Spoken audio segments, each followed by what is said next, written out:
الشيطان الرجيم بسم الله الرحمن الرحيم والذين آمنوا أشد حبا لله سبحان ربك رب العزة عما يصفون وسلام على المرسلين والحمد لله رب العالمين اللهم صل على سيدنا محمد وعلى آل سيدنا محمد وبارك وسلم اللهم صل على سيدنا محمد وعلى آل سيدنا محمد وبارك وسلم اللهم صل على سيدنا محمد وعلى آل سيدنا محمد وبارك وسلم انسان درخت نہیں کہ کھڑا رہے، پتھر نہیں کہ پڑا رہے، یہ تو اشرف المخلوقات ہے، اسے چاہیے کہ یاد الہی میں لگا رہے۔ مقصد زندگی اللہ رب العزت کی بندگی اور مقصد حیات اللہ رب العزت کی یاد ہے۔ ارشاد باری تعالی ہے والذین آمنوا اشد حبا للہ، اور ایمان والوں کو اللہ رب العزت کے ساتھ شدید محبت ہوتی ہے۔ اللہ رب العزت کے ہاں انسانوں کی تقسیم بہت واضح اور دو طرح سے ہے۔ ارشاد فرمایا هو الذی خلقکم فمنکم کافر ومنکم مؤمن، وہ ذات جس نے تمہیں پیدا کیا، تم میں سے کچھ ماننے والے ہیں اور کچھ نہ ماننے والے ہیں، تم میں سے کچھ ایمان والے ہیں اور کچھ غیر ایمان والے ہیں، تم میں سے کچھ یار ہیں اور کچھ غدار ہیں۔ تو اللہ رب العزت کے ہاں انسانوں کی تقسیم بہت واضح ہے، اس لیے جو ایمان والے ہیں ان کے ساتھ اللہ رب العزت کو ذاتی محبت ہوتی ہے، اور جو کفر والے ہیں چونکہ اللہ رب العزت کو کفر کے ساتھ ذاتی عداوت ہے، اس لیے کفر اور کفار کو اللہ رب العزت پسند نہیں فرماتے۔ آپ صلی اللہ علیہ وسلم نے فرمایا من تشبہ بقوم فہو منہم، جو جس قوم کی مشابہت اختیار کرے گا وہ اسی قوم میں شمار کیا جائے گا۔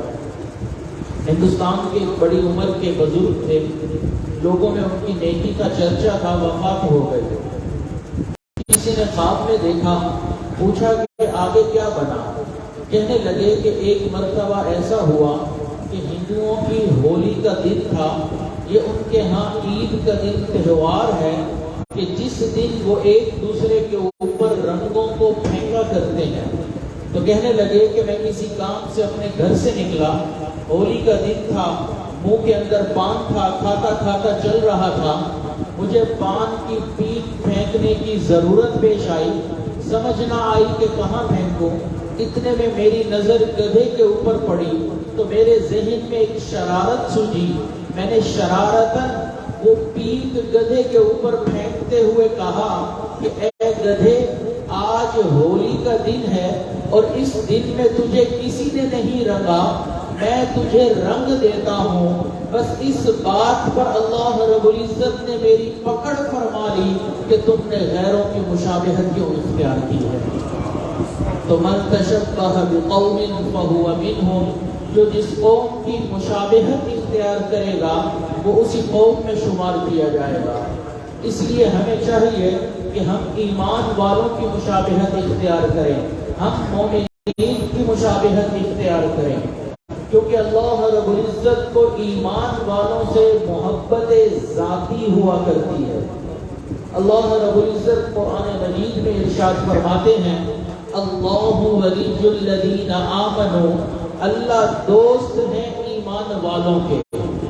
اب آپ اندازہ لگائیں کہ یہاں پر اللہ رب العزت نے یہ شرط نہیں لگائی کہ اللہ دوست ہیں ایمان والوں کے مگر وہ جو متقی ہیں، مگر وہ جو گناہوں سے پرہیز کرنے والے ہیں، ایمان والے مگر ساری رات عبادت کرنے والے، ایمان والے مگر قرآن مجید کی تلاوت کرنے والے۔ اللہ رب العزت حکم فرمایا کہ جو بھی میری وحدانیت کی گواہی دیتا ہے، میرے محبوب کی رسالت اور ختم نبوت کا اقرار کرتا ہے، میں ان تمام لوگوں کا دوست ہوں۔ یہ ایمان والوں کے لیے بہت اعزاز کی بات ہے۔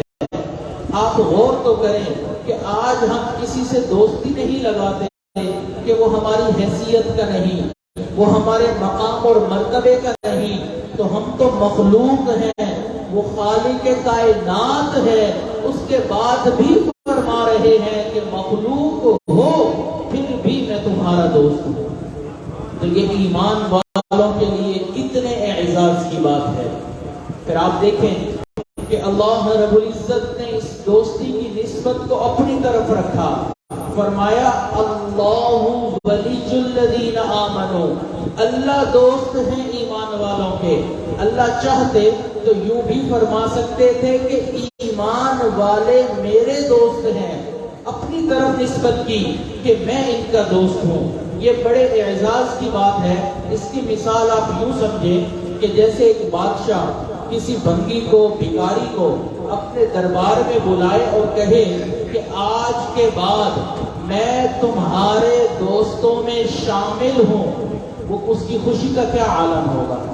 اور ساتھ میں یہ کہے کہ اگر تم میرے دوستوں میں شامل ہو، یہ دونوں الگ الگ باتیں ہیں کہ آج کے بعد میں تمہارے دوستوں میں شامل ہوں، اور دوسری کی بات کہ آج کے بعد تم میرے دوستوں میں شامل ہو، الگ الگ باتیں ہیں۔ تو یہ بندگی کو جو بادشاہ کے ساتھ نسبت حاصل ہے، ہمیں تو وہ نسبت بھی نہیں رب ذوالجلال کے ساتھ، پھر بھی اللہ فرماتے ہیں میں تمہارا دوست ہوں۔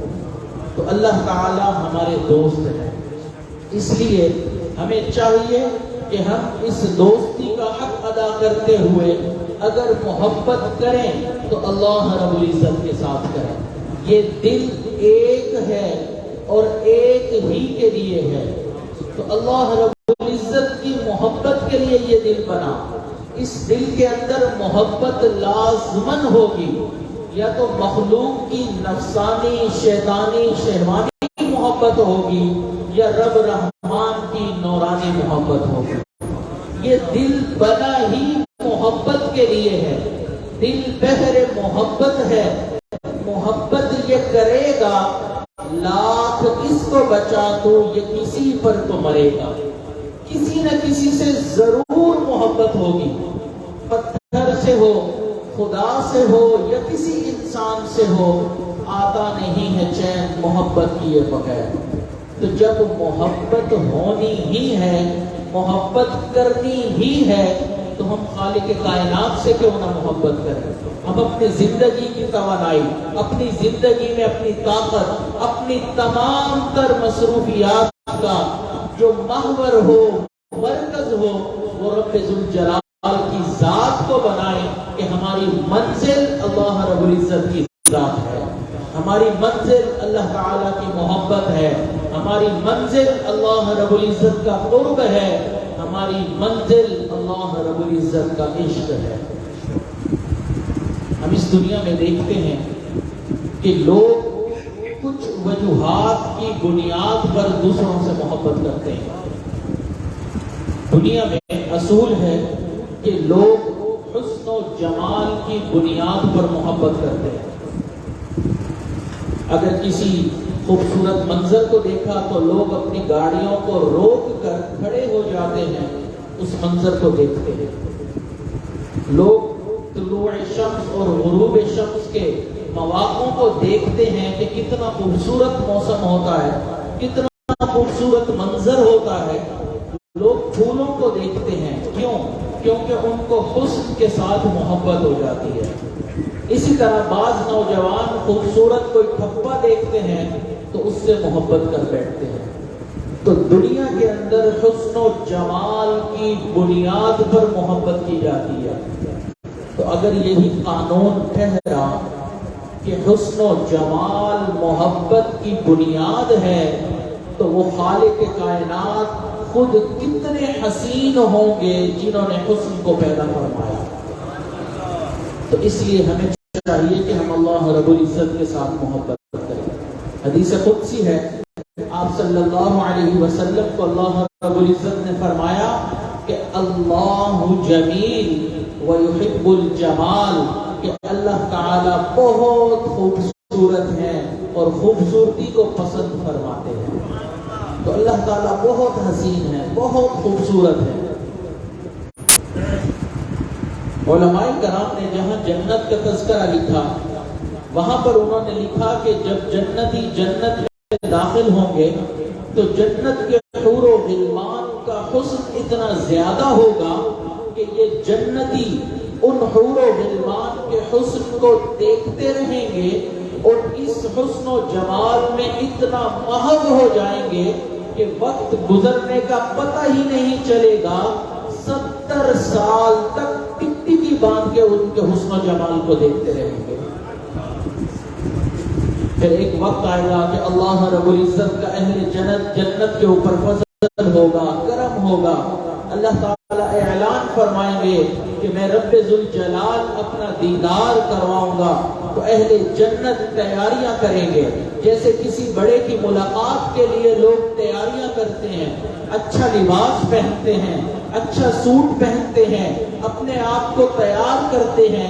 اسی طرح جنتی اپنے آپ کو تیار کریں گے کہ آج ہم نے خالق کائنات سے ملاقات کے لیے جانا ہے، ان کی زیارت کے لیے جانا ہے. تو اللہ رب العزت کا دیدار ہوگا اور اس دیدار میں کوئی رکاوٹ نہیں ہوگی. جس طرح ہم دنیا میں چاند کو دیکھتے ہیں، اس دیکھنے میں کوئی رکاوٹ نہیں ہوتی، اسی طرح اہل جنت اللہ رب العزت کا دیدار کریں گے. یاد رکھیں، یہ دیدار بے کیف ہوگا، یہ دیدار بے شبہ ہوگا، یہ دیدار بے جہد ہوگا، یہ دیدار بے مثال ہوگا. اس دیدار کا کوئی مثال نہیں، کوئی مثل نہیں. اہل جنت اللہ رب العزت کا دیدار کریں گے. پھر جس طرح دنیا کے اندر جب انسان چل رہا ہوتا ہے، آندھی آتی ہے، آندھی کے چلنے کی وجہ سے ہر چیز کے اوپر مٹی کی تہ جم جایا کرتی ہے، اسی طرح اللہ تعالیٰ کے دیدار کے موقع پر نور کی ایک آندھی چلے گی اور ان جنتیوں کے چہرے پر اتنا نور پڑ جائے گا کہ جب یہ اللہ کا دیدار کر کے واپس اپنے گھروں کو لوٹیں گے تو اہل جنت میں موجود حور و غلمان ان جنتیوں کو حسن و جمال کو دیکھتے رہیں گے اور 70 سال گزر جائیں گے. تو جس ذات کے دیدار سے حسن میں اتنا اضافہ ہو جائے گا، وہ ذات خود کتنی حسین و جمیل ہوگی. آپ اندازہ لگائیں، دنیا میں مثالیں دی جاتی ہیں حضرت یوسف علیہ السلام کے حسن کی. اللہ تعالیٰ نے ان کے قصے کو احسن القصص فرمایا کہ قرآن مجید میں مختلف واقعات اور قصے جو اللہ تعالیٰ نے بیان فرمائے، سب سے خوبصورت حضرت یوسف علیہ السلام کا قصہ. اللہ تعالیٰ نے ان کو بے پناہ حسن و جمال دیا تھا. اتنا حسن تھا کہ مصر کی خواتین نے جب ان کو دیکھا تو ان کا دیدار کرنے میں اتنا محو ہو گئے کہ اپنی انگلیوں کو کاٹ لیا اور ان کو پتہ بھی نہ چلا. حضرت یوسف علیہ السلام جتنے بھی حسین تھے، اللہ تعالیٰ کی مخلوق تھے. اگر مخلوق اتنی حسین ہو سکتی ہے تو خالق خود کتنے حسین ہوں گے. آپ صلی اللہ علیہ وسلم نے ارشاد فرمایا، میرے بھائی یوسف صبیح تھے، میں ملیح ہوں. صبیح کہتے ہیں گورے چٹے انسان کو جو انتہائی خوبصورت ہو، رنگ بالکل صاف ہو، گورا ہو، خوبصورت ہو. اور ملیح کہتے ہیں نمکین چہرے کو. اس کو آپ یوں سمجھیں کہ صبیح کہتے ہیں کہ وہ چہرہ کہ جس کے اوپر جب نظر پڑے تو ٹکے نہ. جیسے انسان سورج کو نہیں دیکھ سکتا، اس کی روشنی اتنی تیز ہوتی ہے کہ انسان کی نظر ٹکتی ہی نہیں. تو صبیح کہتے ہیں وہ چہرہ جس کے اوپر نظر پڑے تو ٹکے نہ. صبیح کہتے ہیں وہ، ملیح کہتے ہیں وہ چہرہ کہ جس کے اوپر نظر پڑے تو پھر ہٹے نہ. تو نبی علیہ السلام نے فرمایا میرے بھائی یوسف صبیح تھے، میں ملیح ہوں۔ آپ صلی اللہ علیہ وسلم کو بھی اللہ نے اتنا حسن عطا فرمایا کہ حضرت عائشہ رضی اللہ تعالیٰ عنہ فرمایا کرتی تھی کہ اے زلیخا مصر کی خواتین، تم نے یوسف علیہ السلام کے حسن کو دیکھا، اپنی انگلیوں کو کاٹ لیا، اگر میرے محمد صلی اللہ علیہ وسلم کو دیکھتی تو اپنے جگر کے ٹکڑے کر لیتی۔ تو آپ صلی اللہ علیہ وسلم کو بھی اتنا حسن اگر دیا تو کس نے دیا؟ اللہ رب العزت نے دیا۔ اگر اپنے محبوب کو اتنا حسین بنایا تو وہ خود کتنے حسین و جمیل ہوں گے۔ یاد رکھیں اس دنیا کے اندر جتنی عبادت اللہ رب العزت کی گئی، جتنا اپنے دردوں کو اللہ کے سامنے بیان کیا گیا، جتنا اپنے غموں کو اللہ کے سامنے کھولا گیا، جتنا اپنی پیشانی کو اللہ کے سامنے ٹکایا گیا، جتنا اللہ رب العزت کے نام پر جانیں نچھاور کی گئیں، کائنات میں کوئی دوسری ذات نہیں ہے۔ ہر انسان، ہر مخلوق اللہ رب العزت سے محبت کرتی ہے۔ ہم ہوئے، تم ہوئے کہ میر ہوئے، اسی کی زلفوں کے سب اسیر ہوئے۔ اللہ تعالیٰ سے انسان محبت کرے تو اگر ہم حسن و جمال کو بنیاد بنائیں تو اللہ رب العزت یہ حق رکھتے ہیں کہ ان کے ساتھ محبت کی جائے۔ پھر ہم دنیا میں دیکھتے ہیں کہ لوگ فضل و کمال کی بنیاد پر محبت کرتے ہیں۔ کسی کے اندر کوئی ٹیلنٹ ہے، کوئی خاص کمال ہے، فضل ہے، تو اس بنیاد پر لوگ محبت کرنے لگ جاتے ہیں۔ ہم نے تو دیکھا کہ لوگ کھلاڑیوں سے محبت کرتے ہیں تو ان کے نام کے کپڑے اور شرٹس پہن کر گھومتے ہیں کہ بتا رہے ہوتے ہیں کہ ہم فلاں کے فین ہیں، ہم فلاں سے محبت کرتے ہیں۔ آج ہم نے حضرت سیدنا صدیق اکبر رضی اللہ تعالیٰ کو نہیں دیکھا، حضرت عمر فاروق رضی اللہ تعالیٰ کو نہیں دیکھا، حضرت عثمان غنی رضی اللہ تعالیٰ کو نہیں دیکھا، حضرت علی المرتضیٰ شیر خدا رضی اللہ تعالیٰ کو نہیں دیکھا۔ فقط اپنے علماء سے اور کتابوں میں ان کے فضل و کمال کے واقعات پڑھ لیے، ان فضل و کمال کی بنیاد پر ان سے ایسی محبت ہو گئی کہ انسان کو اپنے والدین سے بھی ویسی محبت نہیں ہوتی۔ تو اس سے پتہ چلتا ہے فضل و کمال بنیاد بنتی ہے کہ اس سے محبت ہو جائے۔ اگر یہی اصول ٹھہرا تو اللہ رب العزت کے فضل و کمال کا کیا کہنا۔ اللہ تعالیٰ نے ارشاد فرما دیا کہ قُلْ لَوْ كَانَ الْبَحْرُ مِدَادًا لِكَلِمَاتِ رَبِّي لَنَفِدَ الْبَحْرُ قَبْلَ أَن تَنفَدَ كَلِمَاتُ رَبِّي وَلَوْ جِئْنَا بِمِثْلِهِ مَدَدًا، کہ اگر زمین کے اندر جتنے سمندر ہیں وہ سب کے سب سمندر سیاہی بن جائیں، اللہ رب العزت کی تعریفیں لکھنا شروع کر دی جائیں، یہ سارے کے سارے سمندروں کی سیاہی ختم ہو جائے گی، لیکن رب ذوالجلال کی تعریفیں ختم نہیں ہوں گی۔ وہ اتنے فضل و کمال والی ذات ہے کہ اللہ تعالیٰ کی سب سے زیادہ تعریف کرنے والی ہستی ہمارے آقا و سردار حضرت محمد مصطفیٰ احمد مجتبیٰ صلی اللہ علیہ وسلم ہیں۔ اتنی تعریفیں کی کہ کائنات میں کوئی دوسرا اتنی تعریفیں کر نہیں سکتا، لیکن اس کے بعد کیا فرمایا؟ اللہم لا احصی ثناء علیک انت کما اثنیت علی نفسک۔ اے اللہ، ہم آپ کی تعریفوں کا احاطہ نہیں کر سکتے، آپ ویسے ہی ہیں جیسے خود اپنے آپ نے تعریف کر دی۔ تو اگر اپنے محبوب صلی اللہ علیہ وسلم تعریفوں کا اور فضل و کمال کا احاطہ نہیں کر سکتے تو ہم کس کھیت کی گاجر مولی ہیں کہ ہم یہ دعویٰ کریں کہ اللہ کے فضل و کمال کو گنا جا سکتا ہے؟ نہیں گنا جا سکتا۔ اللہ اتنے فضل و کمال والے ہیں۔ پوری انسانیت، پوری کی پوری انسانیت، آدم علیہ السلام سے لے کر قیامت تک آنے والے انسان، اگر اللہ رب العزت کے محبوب ترین انسان جیسے بھی بن جائیں، اللہ تعالیٰ کی شان میں ذرہ برابر بھی اضافہ نہیں ہوگا۔ اور اگر پوری انسانیت فرعون جیسی غدار بھی بن جائے تو اللہ کی شان میں ذرہ برابر بھی کمی نہیں آئے گی۔ وہ اتنے فضل و کمال والی ذات ہے کہ پوری انسانیت ایک لمحے کے لیے بھی سجدے سے سر نہ اٹھائے پھر بھی ہماری عبادتیں نیچے رہ جائیں گی۔ وَهُوَ سُبْحَانَهُ وَتَعَالَى وَرَاءُ الْوَرَاءِ ثُمَّ وَرَاءُ الْوَرَاءِ ثُمَّ وَرَاءُ الْوَرَاءِ، وہ ذات اس سے بھی بلند، اس سے بھی بلند اور اس سے بھی بلند ہے۔ تو اللہ تعالیٰ کے فضل و کمال کا کیا کہنا، اللہ کی تعریفوں کا کیا کہنا۔ تو اگر ہم فضل و کمال کو بنیاد بنائیں تو اللہ تعالیٰ یہ حق رکھتے ہیں کہ ان کے ساتھ محبت کی جائے۔ پھر ہم دنیا میں دیکھتے ہیں کہ لوگ مال و منال کی بنیاد پر محبت کرتے ہیں۔ کسی کے پاس مال و دولت زیادہ ہو گئی تو اس کو چاہنے والے بھی کچھ مل جاتے ہیں، اس کے پاس آنے جانے والے بھی مل جاتے ہیں، اس کے دوستوں میں شامل ہونے کے لیے لوگ تگ و دو شروع کر دیتے ہیں۔ تو مال و منال کی بنیاد پر لوگ محبت کرتے ہیں۔ اگر یہی اصول ٹھہرا تو اللہ تعالیٰ کے پاس کتنے خزانے ہیں۔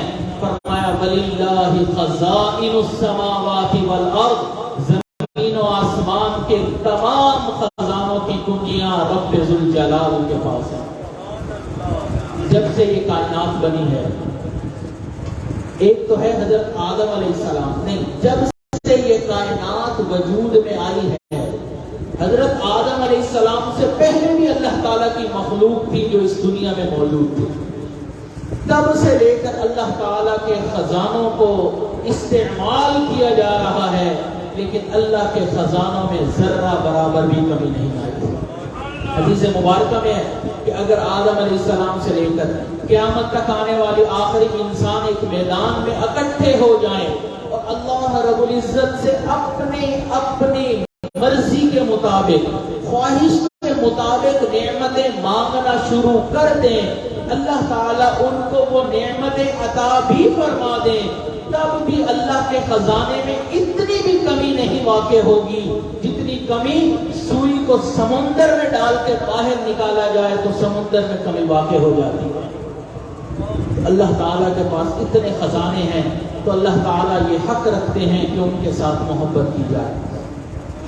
پھر ہم دنیا میں دیکھتے ہیں کہ لوگ احسان کی بنیاد پر محبت کرتے ہیں کہ فلاں بندے نے میرے اوپر احسان کیا، لہذا اب احسان کا بدلہ یہ ہے کہ میں اس سے محبت کروں۔ اس لیے کہا الانسان عبد الاحسان، انسان احسان کرنے والے کا غلام ہوا کرتا ہے۔ مرشد سے محبت کیوں ہوتی ہے؟ اس لیے کہ اس کا احسان ہوتا ہے کہ اس نے ہمیں اللہ کا راستہ دکھایا، اس نے ہمیں شریعت کا راستہ دکھایا۔ اپنے استاد سے محبت کیوں ہوتی ہے؟ اس لیے کہ اس نے ہمیں علم پڑھایا، احسان کر لیا۔ والدین بھی انسان پر احسان کرتے ہیں، تو احسان کی بنیاد پر لوگ محبت کرتے ہیں۔ اگر یہی اصول ٹھہرا تو اللہ رب العزت کے کتنے احسان ہیں۔ فرمایا وَإِن تَعُدُّوا نِعْمَةَ اللَّهِ لَا تُحْصُوهَا، کہ اللہ تعالیٰ نے تمہارے اوپر اتنی نعمتوں کو نازل کیا ہے کہ تم ان نعمتوں کو گننا بھی چاہو تو گن نہیں سکتے ہو۔ تو اللہ تعالیٰ نے اتنے احسان فرما دیے تو اللہ تعالیٰ کا یہ حق بنتا ہے کہ ان کے ساتھ محبت کی جائے۔ ایک چھوٹی سی مثال عرض کرتا ہوں، اللہ تعالیٰ کے کتنے احسان ہیں۔ انسان کی ایک باڈی ہے، ایک جسم ہے، اس جسم کے اندر دماغ سے سارے کے سارے میسیجز انسان کے جسم کے مختلف حصوں میں پہنچتے ہیں، اور وہ دماغ کے میسیجز جن تاروں کے ذریعے پہنچتے ہیں ان کو نرو کہا جاتا ہے۔ جیسے یہ لائٹ، اس کے اندر بجلی آ رہی ہے تو بجلی کیسے آ رہی ہے؟ وابدہ سے بجلی ان تاروں کے ذریعے ان بلبوں میں آ رہی ہے۔ اسی طرح ہمارے ہاتھ نے حرکت کرنی ہے، دماغ سے یہ میسج اس ہاتھ کو پہنچانے والی تار کو نرو کہتے ہیں۔ تو وہ نرو کا جال انسان کی پورے جسم میں پھیلا ہوا ہے، ان میں سے ایک بھی خراب ہو جائے معلوم نہیں کہ جسم کا کون سا حصہ کام کرنا چھوڑ دے۔ وہاں تک دماغ کا میسج ہی نہ پہنچے تو سائنسدانوں نے تحقیق کر لی کہ انسان کے جسم میں کتنی نرو استعمال ہوئی ہیں، تو انہوں نے تحقیق کی ایک انسان کی باڈی میں اگر ان نرو کو نکالا جائے جو ایک دوسرے کے ساتھ ملی ہوئی ہیں، انسولیٹڈ ہیں، انہوں نے کہا کہ ان نرو کو الگ الگ کر کے گرہ باندھ دی جائے تو ان کی لمبائی اتنی بنتی ہے کہ پوری دنیا کے گرد 2 مرتبہ چکر لگایا جا سکتا ہے، اور ان کی تعداد بھی سائنسدانوں نے بتائی کہ انسان کے صرف اور صرف دماغ میں استعمال ہونے والی نرو ان کی تعداد 87 بلین تک پہنچی ہے۔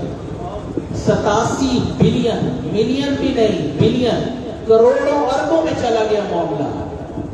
پھر انہوں نے کہا کہ یہ تو دماغ کے اندر ہے نا اتنی نرو، پوری باڈی کے اندر کتنی نرو ہیں، تو انہوں نے ان کی تعداد گنی تو وہ 7 ٹریلین تک پہنچ گئی۔ ایک انسان کی باڈی میں اتنی شٹرنگ ہو گئی، اتنا زیادہ تاروں کا جال اللہ تعالیٰ نے بچھایا، اور ہمیں معلوم ہی نہیں کہ کون سی نرو کس کام میں آتی ہے، وہ سب بالکل صحیح کام کر رہی ہے۔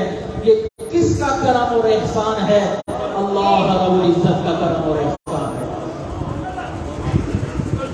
حضرت والد صاحب فرماتے ہیں کہ میرے پاس ایک نابینا حافظ صاحب آئے حفظ مکمل کرنے کے بعد، تو فرماتے ہیں کہ وہ بڑا خوش تھے کہ آج میرا حفظ مکمل ہو گیا تو میں حضرت کے پاس جا رہا ہوں، ان سے دعا کرواؤں گا۔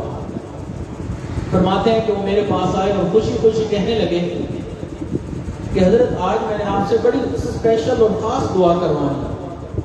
تو فرماتے ہیں کہ مجھے مس انڈرسٹینڈنگ ہو گئی، میں سمجھا کہ اب پڑھائی مکمل ہو گئی، عمر بھی بڑی ہے، تو اب یہ چاہتے ہیں کہ ان کی شادی کے لیے دعا کر دی جائے۔ تو وہ نابینا حافظ صاحب سے میں نے کہا کہ حافظ صاحب آپ کی شادی کے لیے دعا کرنی ہے؟ تو جیسے یہ بات کی تو ان کی آنکھوں میں آنسو آ گئے، وہ رونے لگ گئے۔ تو فرماتے ہیں کہ مجھے سمجھ آ گئی کہ میں نے غلط فہمی کا شکار ہوا، تو میں نے ان سے کہا کہ حافظ صاحب میری بات اگر آپ کو بری لگی تو معاف کیجیے گا، بات کیا ہے، دعا کیا کرنا ہے؟ تو وہ کہنے لگے کہ حضرت میں اس مقصد کے لیے نہیں آیا کہ آپ دعا کریں کہ میری شادی ہو جائے، میں تو یہ خاص دعا کروانے کے لیے آیا ہوں کہ آپ دعا کر دیں کہ اللہ تعالیٰ مجھے بینائی کی نعمت عطا فرما دے، میں مرنے سے پہلے ایک نظر تو اس خاتون کو دیکھ لوں جس کو اپنی ماں کہتا ہوں۔ یہ اللہ کا ہمارے اوپر کتنا فضل و کرم ہے، احسان ہے کہ ہم اپنے والدین کی زیارت کرتے ہیں، اپنے اساتذہ کی زیارت کرتے ہیں، اپنے پیر استاد کی زیارت کرتے ہیں، اپنے محرم رشتہ داروں کو دیکھتے ہیں، ہم مسجد کو دیکھتے ہیں، قرآن مجید کی زیارت کرتے ہیں، اللہ والوں کا دیدار کرتے ہیں۔ کبھی ہم نے احساس بھی کیا کہ یہ احسان کس کا ہے؟ اللہ رب العزت کا ہے۔ یاد رکھیں اگر اللہ تعالیٰ بیلائی نہ دیتے ہم اندھے ہوتے، گویائی نہ دیتے ہم گونگے ہوتے، سماعت نہ دیتے ہم بہرے ہوتے، اگر اللہ تعالیٰ شکل و صورت نہ دیتے ہم بدصورت ہوتے، اگر اللہ تعالیٰ ہمیں گھر نہ دیتے ہم بے گھر ہوتے، اگر اللہ تعالیٰ ہمیں مال و دولت نہ دیتے ہم بھیک مانگنے والے فقیر ہوتے، اگر اللہ رب العزت ہمیں والدین نہ دیتے ہم یتیم اور مسکین ہوتے، اگر اللہ رب العزت ہمیں ہاتھ پاؤں نہ دیتے ہم لنگڑے لولے ہوتے، اگر اللہ تعالیٰ ہمیں عزت نہ دیتے ہم ذلیل ہوتے۔ یہ جو عزتوں بھری زندگی گزار رہے ہیں سب اس مالک کا کرم اور احسان ہی تو ہے۔ تو اللہ تعالیٰ کے اتنے احسان ہیں، تو اس لیے اللہ تعالیٰ کا یہ حق بنتا ہے کہ اللہ رب العزت کے ساتھ محبت کی جائے۔ لیکن انسان اتنا غافل ہو گیا، اس دنیا کی رنگینیوں میں اتنا مست ہو گیا کہ اللہ تعالیٰ نے قرآن مجید میں انسان کو یہ خطاب فرمایا، یا ایھا الانسان ما غرک بربک الکریم، اے انسان تجھے کریم پروردگار سے کس چیز نے دھوکے میں ڈال دیا؟ تو اپنے رب کو چھوڑ کر کہاں جاتا پھر رہا ہے؟ اس لیے تو فرمایا وما قدر اللہ حق قدری، کہ ان لوگوں نے اللہ کی ویسے قدر نہیں کی جیسے قدر کرنے کا حق تھا۔ تو اللہ تعالیٰ سے محبت کریں۔ اللہ فرماتے ہیں والذین آمنوا اشد حبا للہ، اور ایمان والوں کے دل میں اللہ تعالیٰ کی شدید محبت ہوتی ہے۔ یہ لفظ شدید بتا رہا ہے کہ اس دل میں محبت والدین کی بھی ہوگی، اس دل میں محبت اساتذہ کی بھی ہوگی، اس دل میں محبت اپنے شیخ کی بھی ہوگی، اس دل میں محبت اپنی بیوی کی بھی ہوگی، اپنی اولاد کی بھی ہوگی، دوست احباب کی بھی ہوگی، لیکن ان تمام محبتوں پر جو غالب محبت ہوگی وہ اللہ رب العزت کی ہوگی۔ یہ اللہ والوں کے دل میں اللہ کی ایسی شدید محبت ہوتی ہے کہ جب یہ دنیا کی محبتیں رکاوٹ بنتی ہیں تو یہ ان محبتوں پر بھی قدم رکھ کر آگے چلے جاتے ہیں، کیونکہ وہ یہ جانتے ہیں ہماری منزل تو کچھ اور ہے۔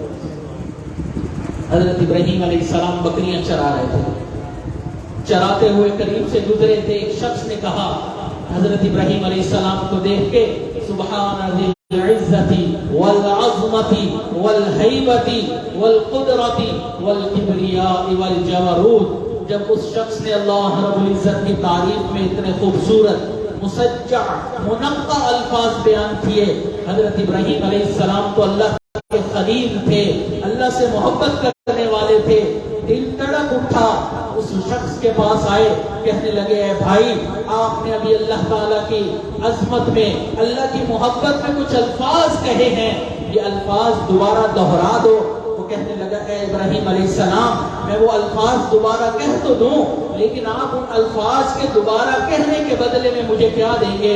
فرمایا میں اپنی بکریوں کا آدھا ریوڑ آپ کو دے دوں گا۔ اس شخص نے دوبارہ اللہ تعالیٰ کی تعریف میں یہ کلمات ادا کر دیے۔ حضرت ابراہیم علیہ السلام کا دل تڑپ اٹھا، دل نے کہا ہوتی رہے ثنا تیرے حسن و جمال کی، اے اللہ یہ آپ کے حسن و جمال کے تذکرے کرتا رہے، میں ابراہیم سنتا رہوں۔ پھر دوبارہ عرض کیا کہ اے میرے بھائی انہی الفاظ کو دوبارہ کہہ دیجئے۔ وہ کہنے لگے ابراہیم علیہ السلام اب آپ مجھے کیا دیں گے؟ فرمایا میں اپنی بکریوں کا بقیہ آدھا ریوڑ بھی آپ کو دے دوں گا۔ اس شخص نے وہی الفاظ دوبارہ کہہ دیے، دل تڑپ اٹھا، فرمانے لگے اے میرے بھائی یہ الفاظ دوبارہ کہہ دو۔ اس نے کہا ابراہیم علیہ السلام اب آپ کے پاس تو بکریاں بھی نہیں ہیں، اب آپ اس کے بدلے مجھے کیا دیں گے؟ فرمانے لگے میرے بھائی آپ کو یہ بکریاں چرانے کے لیے کسی بندے کی ضرورت پڑے گی، میں آپ کے لیے آپ کی بکریاں چرا دوں گا، لیکن میرے محبوب کے حسن و جمال کا تذکرہ تو کر دو۔ جب یہ بات کر لی اس شخص نے کہا اے ابراہیم خلیل اللہ مبارک ہو، میں اللہ کی طرف سے بھیجا ہوا فرشتہ ہوں، اللہ نے مجھے فرمایا تھا کہ میرے فرشتوں جاؤ میرے ابراہیم اور خلیل کے سامنے میرا نام تو لو، پھر دیکھو وہ میرے نام کے کیا دام لگاتا ہے۔ تو اللہ تعالیٰ سے محبت کرنے والے ایسے ہوتے ہیں وہ اپنا ہر چیز لٹانے کو تیار ہوتے ہیں، تن من دھن اولاد جان ہر چیز وہ چاہتے ہیں کہ اللہ کے لیے لگ جائے۔ آخری بات عرض کرتا ہوں، عیسائی بادشاہ نے ایک مرتبہ دو تابعین کو گرفتار کر لیا، بڑے جرنیل تھے، اس بادشاہ کے جرنیلوں نے کہا کہ یہ اپنی شکل و صورت سے بہادر نظر آتے ہیں، اگر یہ دونوں آپ کے مذہب کو قبول کر لیں تو آپ کی فوج کے بڑے سربراہ بن سکتے ہیں، بڑے جرنیل بن سکتے ہیں، تو آپ ان کو کوشش کریں کہ عیسائیت مذہب کی طرف راغب کر لیں۔ بادشاہ نے بڑے پیار و محبت کے ساتھ ان سے گفتگو کی، ان کو مال و منال کی پیشکش کر لی، حسن و جمال کی پیشکش کر لی، لیکن وہ دونوں اپنے مذہب دین اسلام سے پیچھے ہٹنے کو تیار نہ ہوئے۔ جب ہر گن آزما لیا، بادشاہ نے کہا کہ اب سختی کرنی پڑے گی۔ بادشاہ نے ان دونوں کو بلایا، ان کے سامنے آگ کا ایک الاؤ جلا دیا، اس کے اوپر ایک بڑا سارا کڑا رکھ دیا، اس کے اندر تیل ڈال دیا۔ جب وہ تیل ابلنا شروع ہو گیا تو اس وقت بادشاہ نے کہا ہمارے مذہب کو قبول کر لو، نہیں تو اس کے اندر ڈال کر تمہیں کوئلہ بنا دیا جائے گا، تمہیں بالکل بھون دیا جائے گا۔ وہ کہنے لگے نہیں، فَقْضِ مَا أَنْتَ قَاضٍ، تو جو کر سکتا ہے کر گزر، ہم دین اسلام سے پیچھے نہیں ہٹیں گے۔ بادشاہ نے ان دونوں میں سے ایک کو لیا، اس کڑا کے اندر ڈال دیا، تھوڑی دیر کے بعد ان کی جان آخری تک پہنچ گئی۔ دوسرے نے جب یہ دیکھا ان کی آنکھوں میں آنسو آ گئے۔ بادشاہ نے خیال کیا کہ شاید یہ ڈر گیا، فوراً نرم انداز میں کہنے لگا کہ اگر آپ چاہتے ہیں تو میں آپ کو معاف کر دیتا ہوں، بس ہمارا مذہب عیسائیت آپ اختیار کر لو، ہماری فوج کے جنرل بن جاؤ۔ وہ کہنے لگے بادشاہ سلامت، میرے آنسوؤں سے کسی غلط فہمی کے شکار مت ہونا، میں اس لیے نہیں رو رہا کہ میری جان چلی جائے گی، میں تو اس لیے رو رہا ہوں، اللہ سے عرض کر رہا ہوں کہ اے اللہ ایک جان ہے، یہ بادشاہ مجھے اس کے اندر ڈالے گا، وہ جان ختم ہو جائے گی، اے اللہ میرے جسم پر جتنے بال ہیں آپ اتنی جانیں مجھے دیتے، میں آپ کے نام پر وہ جانیں بھی قربان کر دیا کرتا۔ تو اللہ کے محبت کرنے والے، اللہ سے عشق کرنے والے ایسے تھے، اپنی جانوں کی پرواہ نہیں کرتے تھے۔ آج دنیا والے کہتے ہیں میرے گھر کے راستے میں کوئی کہکشاں نہیں ہے، انہی پتھروں پہ چل کے آ سکو تو آؤ۔ یاد رکھو اللہ تعالیٰ نے کوئی ایسی شرط نہیں رکھی کہ راستہ بڑا پتھروں والا ہے، راستہ بڑا کانٹے دار ہے، راستہ بڑا پرخطر ہے، ایسا نہیں فرمایا کہ یہ دیکھو ایک آگ کا دریا ہے، اس میں سے تمہیں ڈبکیاں لگا کر مجھ تک آنا ہے، نہیں فرمایا۔ فقط ایک بات فرمائی کہ میرے بندو اپنے نفس پر قدم رکھ لو، دوسرا قدم تمہارا خود بخود جنت میں ہوگا۔ اللہ تعالیٰ نے تو کوئی مشکل شرط بھی نہیں لگائی۔ کیا آج ہم اللہ کے لیے اس دل کو غیر کی محبت سے خالی نہیں کر سکتے؟ ہمارے دادا شیخ حضرت مرشد عالم خواجہ غلام حبیب رحمۃ اللہ علیہ، جو کہ حضرت فضل علی قریشی رحمۃ اللہ علیہ کے بھی خلفاء میں شامل ہیں، اور ان کو ایک اجازت حضرت خواجہ عبد المالک صدیقی رحمۃ اللہ علیہ سے بھی ہے، وہ فرمایا کرتے تھے سبزی ملتی ہے سبزی والوں کے پاس، برف ملتی ہے برف والوں کے پاس، لوہا ملتا ہے لوہے والوں کے پاس، کپڑا ملتا ہے کپڑے والوں کے پاس، اسی طرح اللہ ملتا ہے اللہ والوں کے پاس۔ اگر ہمیں اللہ کی محبت چاہیے، اللہ کا عشق چاہیے، اللہ کا قرب چاہیے، تو ہمیں اپنی مصروفیات میں سے وقت نکال کر ان اللہ والوں کے پاس آنا پڑے گا، ان کی خانقاہ میں وقت گزارنا پڑے گا، تب اللہ تعالی ہمارے دلوں میں اپنی محبت ڈالیں گے۔ یہ خانقاہیں عشق کی دکانیں ہوا کرتی ہیں۔ حضرت شاہ فضل الرحمان گنج مراد آبادی رحمۃ اللہ علیہ نے ایک مرتبہ حضرت مولانا محمد علی مونگیری رحمۃ اللہ علیہ سے پوچھا کہ مولانا کبھی آپ نے عشق کی دکانیں بھی دیکھی ہیں؟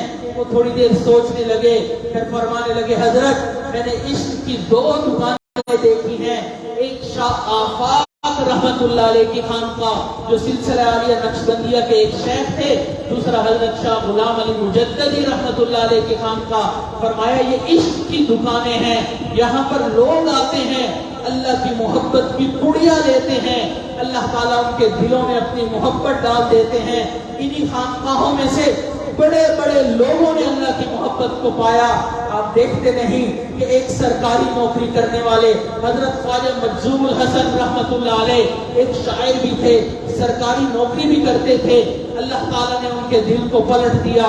حضرت اقدس حضرت اشرف علی تھانوی رحمت اللہ علیہ کی خانقاہ میں آ گئے، وقت گزارا، حضرت کے خلفاء میں شامل ہو گئے، اللہ کی ایسی محبت آ گئی کہ حضرت نے اللہ کی محبت میں اشعار لکھنا شروع کر دیے، اور ایک شعر لکھا، ہر تمنا دل سے رخصت ہو گئی، اب تو آ جا اب تو خلوت ہو گئی، کہ اللہ اب کسی کی تمنا دل میں نہیں رہی، اب آپ میرے دل میں آ جائیے، میرے دل میں سما جائیے، میرے دل پر چھا جائیے۔ پھر ایک وقت آیا کہ نوکری سے حضرت کو پینشن مل گئی، نوکری ختم ہو گئی۔ کسی نے ایک دن پوچھا حضرت خواجہ عزیز الحسن مجذوب سے، حضرت آج کل دن رات کیسے گزر رہے ہیں؟ تو حضرت نے شاعری والے انداز میں جواب دیا، فرمانے لگے پینشن ہو گئی ہے کیا بات ہے اپنی، اب دن بھی ہے اپنا رات ہے اپنی، اب اور ہی کچھ ہے میرے دن رات کا عالم، ہر وقت ہی رہتا ہے ملاقات کا عالم۔ یہ وہ لوگ تھے جو اللہ سے محبت کرنے والے تھے۔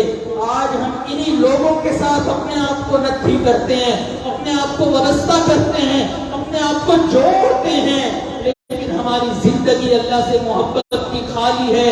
ہم کہاں اللہ کے سامنے بیٹھتے ہیں؟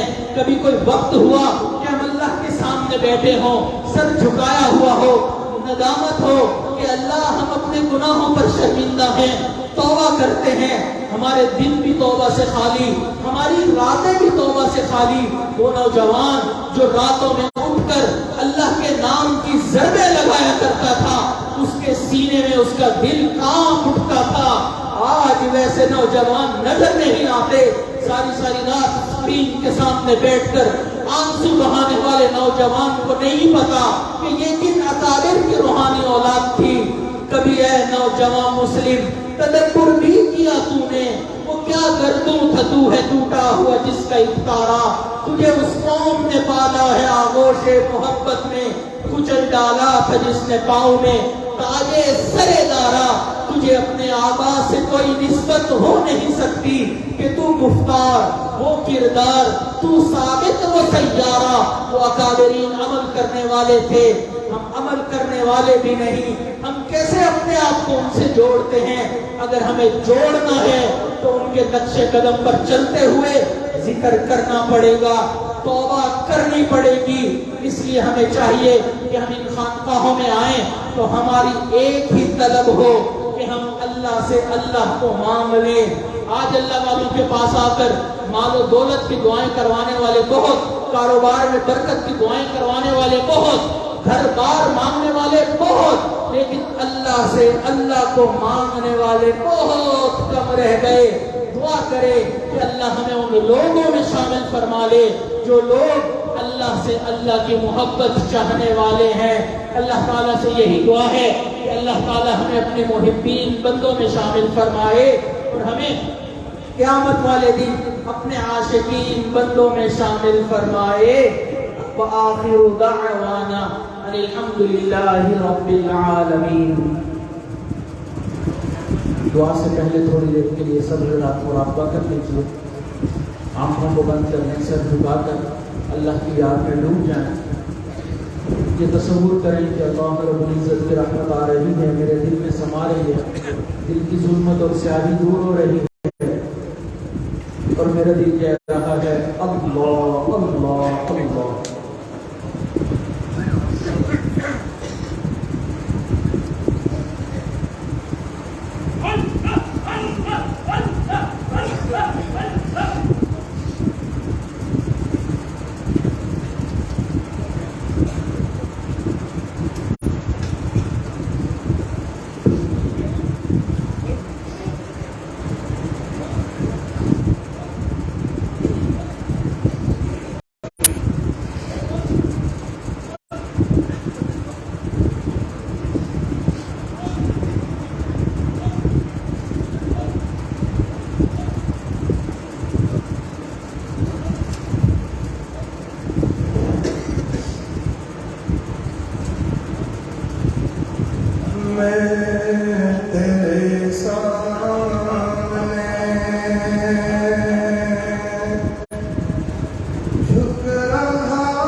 سيدنا محمد وعلى آل سيدنا محمد وبارك وسلم. ربنا آتنا في الدنيا حسنة وفي الآخرة حسنة وقنا عذاب النار. ربنا لا تزغ قلوبنا بعد إذ هديتنا وهب لنا من لدنك رحمة إنك أنت الوهاب. اللہ ہم آپ کے عاجز و مسکین بندے آپ کے دربار میں حاضر ہیں. اللہ ہماری حاضری کو قبول فرما. اللہ ہمارے خطاؤں سے درگزر فرما. ہمارے عیبوں کی پردہ پوشی فرما. اللہ اپنے عشق کی آتش ہمارے سینوں میں پیدا فرما. ہمارے انگ انگ روئے روئے سے اپنے ذکر کو جاری فرما. ہڈی ہڈی بوٹی بوٹی میں اپنی یاد کو پیدا فرما. اللہ جو گناہ دن میں کیے معاف فرما, جو راتوں میں کیے معاف فرما. اللہ جو گناہ محفلوں میں کیے معاف فرما. اللہ جو گناہ ہمیں یاد ہیں وہ بھی معاف فرما. اللہ جو گناہ کر کے بھول چکے ہیں وہ بھی معاف فرما. اللہ کبھی بھی اپنے در سے دور نہ فرما. اللہ کبھی بھی خالی ہاتھ نہ لوٹا. اللہ کبھی بھی نفس و شیطان کے حوالے نہ فرما. ہمیشہ اپنی سرپرستی والا معاملہ فرما. اللہ کبھی بھی ناقدروں کے حوالے نہ فرما. اللہ کرم والے فیصلے فرما. اللہ ہم چاہیں نہ چاہیں پیشانی کے بادوں سے پکڑ کر ہمیں اپنا بنا لیجئے. اللہ ہمیں اپنا دیوانہ بنا لیجئے. اللہ اپنا مستانہ بنا دیجئے. اللہ اپنے عاشقین میں ہمارا شمار فرما دیجئے. اللہ اپنے قرب میں جگہ عطا فرما دیجئے. اللہ رحمتوں والے معاملے فرما. اے بے کسوں کے دستگیر, اے ٹوٹے دلوں کو تسلی دینے والے, اے خالی جھولیوں کو بھر دینے والے, اے گناہگاروں کی گناہوں پر رحمت کی چادر ڈال دینے والے. اللہ ہم بھی گناہوں کے نامہ اعمال لیے بیٹھے ہیں. اللہ رحمت فرما دیجئے. پیارے اللہ تیری ایک نگاہ کی بات ہے, میری زندگی کا سوال ہے. اللہ آپ ایک نگاہ کرم فرمائیں گے. اللہ ہماری کشتی کنارے لگ جائے گی. اللہ ہماری زندگی سنور جائے گی. اللہ ایک نگاہ کرم فرما دیجئے. اے اللہ ایک مرتبہ اس مجمع کو محبت کی نظر سے دیکھ لیجئے. اللہ ایک مرتبہ محبت کی نظر سے دیکھ لیجئے. اللہ ایک مرتبہ محبت کی نظر سے دیکھ لیجئے. اللہ یہ دعا مانگتے ہوئے ڈر بھی لگ رہا ہے آپ کی طرف سے یہ آواز نہ آ جائے محبت کی نظر تو میں بلال پہ ڈالتا تھا, محبت کی نظر میں سمیہ پہ ڈالتا تھا. تم اپنے اعمال کو دیکھو, تم میری محبت کے قابل ہی نہیں. اللہ ہم جانتے ہیں اعمال میں بہت برے, بہت گراوٹ کا شکار ہے, لیکن اللہ آپ سے مانگتے ہیں. اللہ آپ نے فرمایا ادعونی استجب لکم, تم دعا کرو میں قبول کروں گا. اللہ یہ ایک مرتبہ محبت کی نظر سے دیکھ لیجئے. اے اللہ دنیا میں اربوں کروڑوں بندے ہیں جو یہ کہتے ہیں کہ ہم آپ کے ہیں. اللہ ہم بھی انہی لوگوں میں شامل ہو کر کہتے ہیں ہم آپ کے ہیں. اللہ ایک مرتبہ آج آپ ان بندوں کو کہتے ہیں میرے بندوں تم میرے ہو. اللہ ایک مرتبہ فرما دیجئے میرے بندوں تم میرے ہو. اللہ رحمت فرما دیجئے. اللہ ہماری مغفرت فرما دیجئے. اللہ ہماری مغفرت فرما دیجئے. اللہ اگر آپ نے ہماری مغفرت نہیں کرنی اللہ پھر بھی مغفرت فرما دیجئے. اللہ ہمارے سامنے کوئی دوسرا راستہ نہیں ہے. اللہ ہم آج آپ کو منانے کے لیے آئے ہیں, دور قریب سے حاضر ہوئے کہ آپ کو آج منا کر اٹھیں گے. اللہ راضی ہو جائیے, پیارے اللہ راضی ہو جائیے. اللہ راضی ہو جائیے. اللہ اگر آپ نے راضی نہیں ہونا اللہ پھر بھی راضی ہو جائیے. اللہ کرم والے فیصلے فرما. اللہ بنی اسرائیل کا وہ شخص جس نے کئی قتل کیے توبہ کی نیت سے نیکوں کی بستی کی طرف چل پڑا, پہنچا نہیں تھا کہ موت آ گئی. اللہ آپ نے اس نیت کو قبول کرتے ہوئے اللہ اس کے سارے گناہوں کو معاف کر دیا. اللہ وہ تو منزل پر بھی نہیں پہنچا تھا, اگر راستے میں تھا. اللہ ہم تو توبہ کی نیت سے آپ کے نیک بندے کی ایک جگہ پر پہنچ چکے ہیں. اللہ صلاح کا مجمع ہے, اللہ آپ کے دوستوں کا مجمع ہے.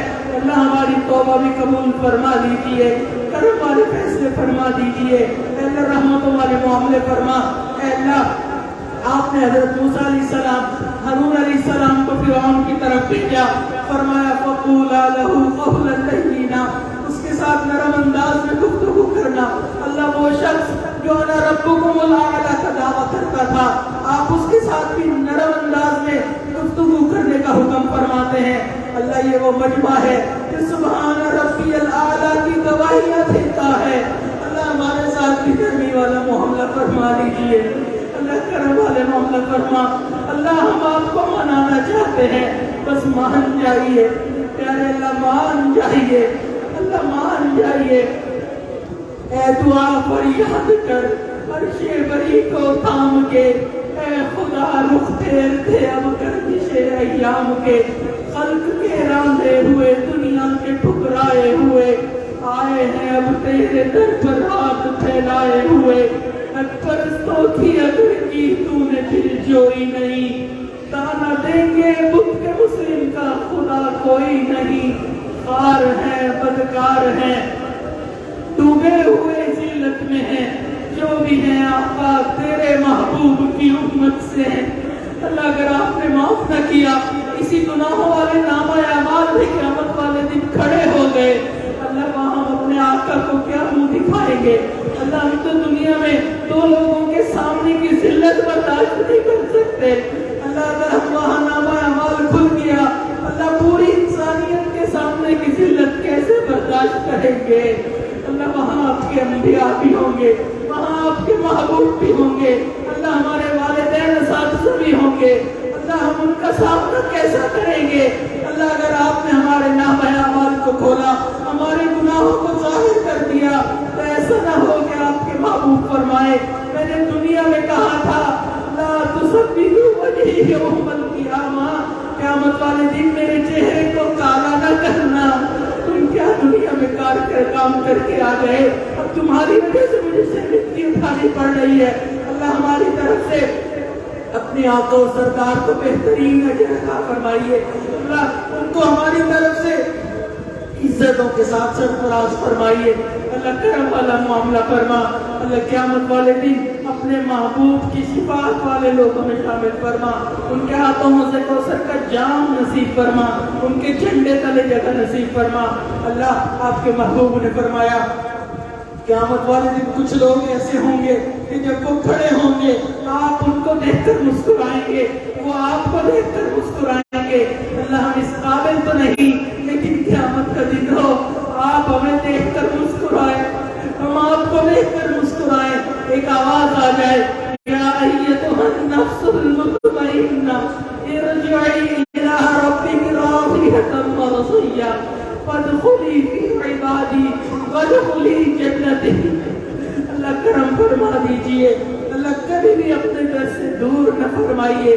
اللہ دور قریب سے جتنے لوگ مرد یا خواتین دور بیٹھی ہیں، جس نیک نیت کے ساتھ آئے، اللہ ان نیک نیتوں کو قبول فرما۔ اللہ اس خانقاہ کو قیامت کی صبح تک آباد و شاداب فرما۔ اللہ حضرت شاہ صاحب دامت برکاتہم کی زندگی میں برکت عطا فرما۔ اللہ ان کے فیض کو عام و تام فرما، دنیا کے کونے کونے تک پہنچا۔ اللہ ان کی صحت میں، علم میں، عمل میں برکتیں نصیب فرما، قدم قدم اپنی مدد شامل حال فرما۔ اللہ ان کی قیامت تک آنے والی نسلوں کے ایمان کی حفاظت فرما۔